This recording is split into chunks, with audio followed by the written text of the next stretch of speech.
You ever notice how some people seem completely untouchable? Nothing really gets to them. Bad news doesn't derail them. Criticism doesn't stick. Drama never seems to find them. And you assume they're just lucky, or emotionally armored, or maybe they just don't care.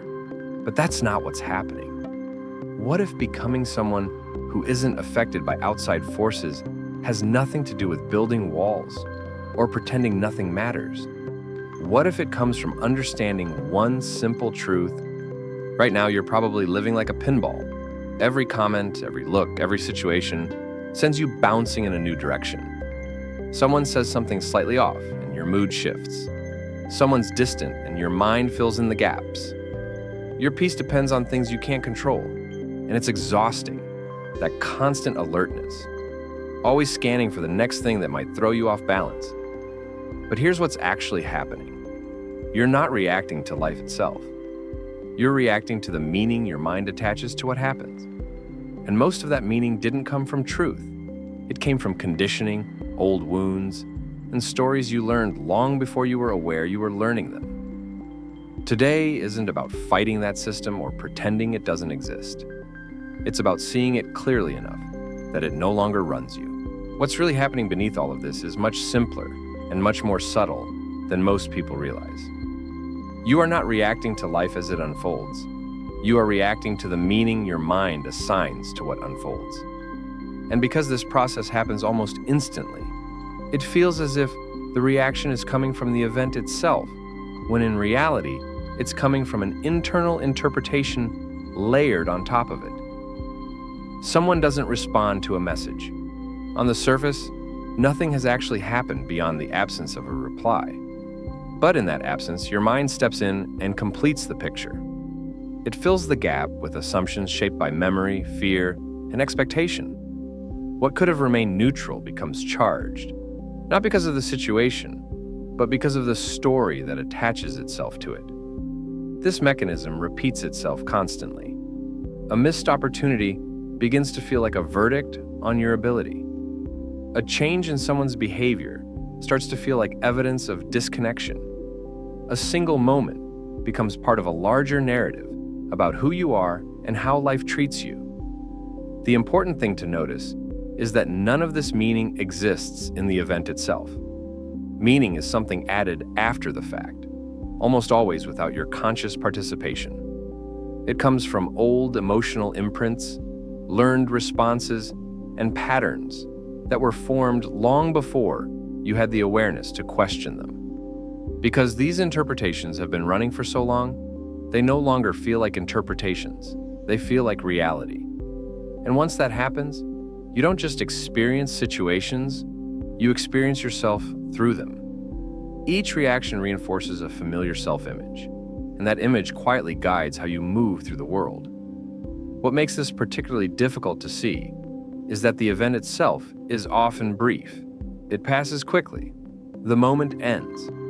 But the interpretation doesn't. It stays active, replaying and expanding, influencing future reactions and shaping expectations. As this pattern becomes clearer, another layer reveals itself. Much of what destabilizes you does not originate from situations alone, but from how you relate to other people's responses. When someone reacts emotionally, withdraws, or expresses frustration, the immediate assumption is that their response contains information about you. That assumption happens so fast that it feels obvious, even when it isn't accurate. In reality, every reaction passes through the filter of that person's internal state. Their stress, unresolved emotion, and personal history shape how they respond in ways you rarely see.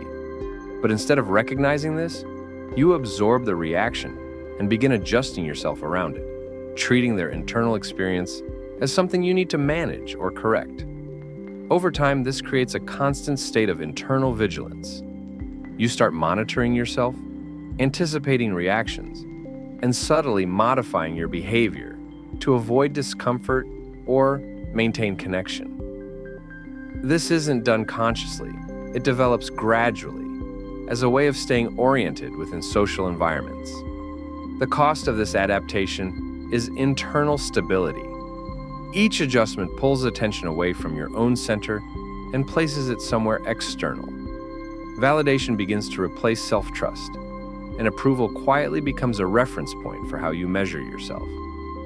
What's often overlooked is that this pursuit never creates the security it promises. The more your sense of stability depends on external feedback, the more reactive you become to it. The system feeds itself, reinforcing the very sensitivity it was meant to protect against. The deeper shift occurs when you begin to notice something that has always been present, but rarely acknowledged. Thoughts appear, emotions move, circumstances change. This is where real freedom begins. Not by controlling life, not by hardening yourself, but by recognizing the part of you that exists beyond reaction.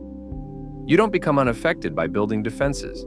You become unaffected by standing on what was always stable. And what's important to understand is that this stability isn't something you create.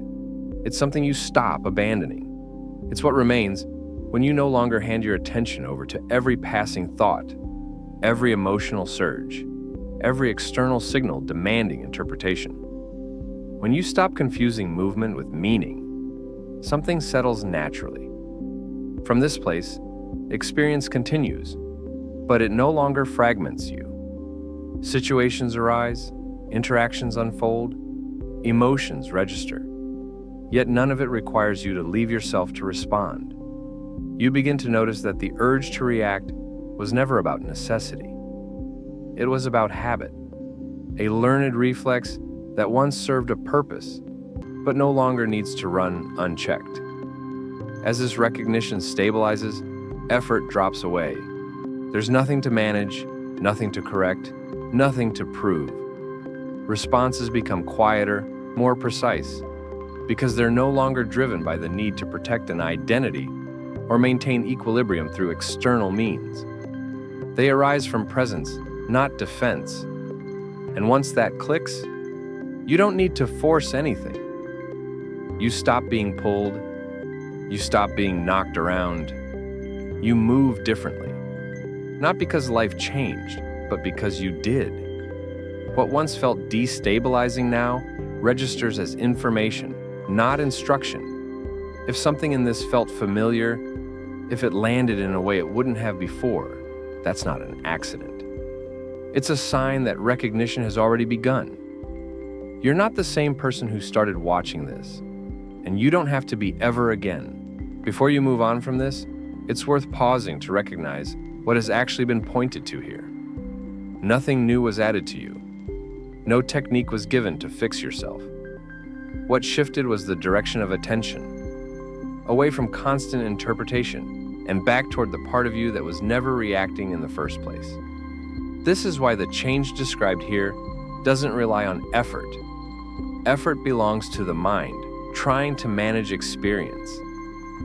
What you've been invited into is recognition. And recognition doesn't require force. It only requires honesty. Seeing clearly what has been happening and noticing how much energy has been spent responding to meanings that were never inherent to the moment itself. As this understanding settles, you may notice that life doesn't become quieter all at once. Situations will still arise. People will still respond unpredictably. Thoughts and emotions will still move. But the relationship to all of it will be different. Less urgent, less personal, less binding. And that difference matters more than any external change ever could. Because when experience no longer defines you, it stops demanding constant defense. You don't have to harden yourself against life, and you don't have to withdraw from it either. You meet it from a place that is already intact. If this perspective stays with you, even subtly, you'll begin to recognize moments where you would have reacted automatically, and now you don't. Not because you restrained yourself, but because there was nothing pulling you in the same way. That's not discipline. That's freedom. And it doesn't announce itself loudly. It shows up quietly in how you stand, how you listen, how you move through situations without leaving yourself behind. That's the real shift. And once it's seen, it doesn't need to be remembered. It starts remembering you.